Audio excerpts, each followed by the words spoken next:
Hey everyone! If you're involved in web scraping, overseas marketing, or account management, you've probably struggled with this question. What's the real difference between static ISP proxies and residential proxies?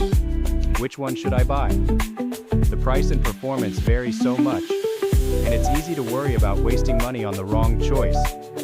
Don't worry, today we'll use plain and simple language to make it crystal clear in just 3 minutes. The core idea is this: their IP addresses come from completely different sources. Here's how you can think about it. Static ISP proxies get their IP addresses from data centers. It's like renting a fixed office in a business district. The address is stable, easy to find, and the network uses commercial bandwidth, so it's super fast. The downside? Everyone knows it's an office, not a home. Target websites can easily identify you as a server. It's not very stealthy. Residential proxies, on the other hand, get their IP addresses from real, ordinary home networks. This is like ditching the office and staying at a different Airbnb or friend's house every day. You blend right into a real neighborhood. The target website sees you as just another neighbor, with very high trust, making you almost undetectable. The catch? Your address keeps changing. It's not suitable for receiving steady mail, and your network speed depends on how good the homeowner's internet is. So one is like a stable office, the other is like a stealthy, rotating homestay. That's the fundamental difference. Because of this different origin, their characteristics are worlds apart. Let me break it down for you quickly. First, anonymity. ISP proxies have low anonymity and are easily detected. Residential proxies have extremely high anonymity and are very hard to spot. Second, stability. ISP proxy IPs are fixed, very stable. Residential proxy IPs are dynamically rotated. They might change every few minutes. Third, speed and cost. ISP proxies are fast, have high bandwidth, and are relatively cheap, often billed monthly.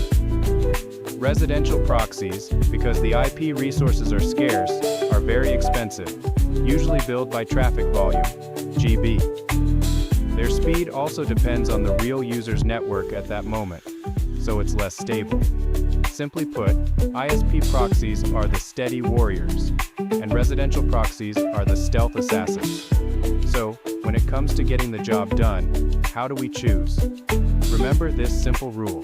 In these situations, you should definitely choose static ISP proxies. Scenario 1. Managing multiple social media accounts.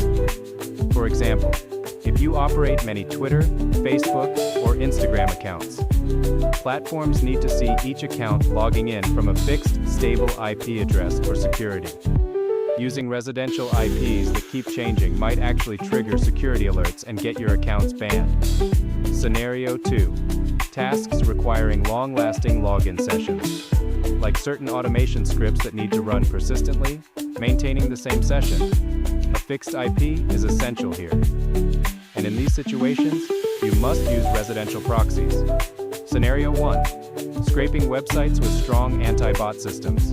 Think major platforms like Amazon, Google, LinkedIn, or TikTok. They mercilessly block visits from data center IPs. Only the real user disguise of a residential IP can get you in. Scenario 2. Ad verification, price monitoring. You need to simulate real users from different parts of the world to check the localized ads and prices they see. For accurate results, you must use a local, authentic residential IP. Using a data center IP might show you incorrect information. Alright, let's do a quick recap. If you need stability, speed, and cost effectiveness for tasks that don't require high anonymity, the heavy-duty work, choose static ISP proxies. If you need stealth, authenticity, and to bypass tough anti-scraping systems for precision work, then you need to invest in residential proxies. Now it should be totally clear. Stop Jujai-ing. Match the right tool to your specific task, and your efficiency will soar. I hope this video was helpful. If you still have questions, feel free to leave them in the comments below. Don't forget to like and subscribe, and we'll see you in the next one.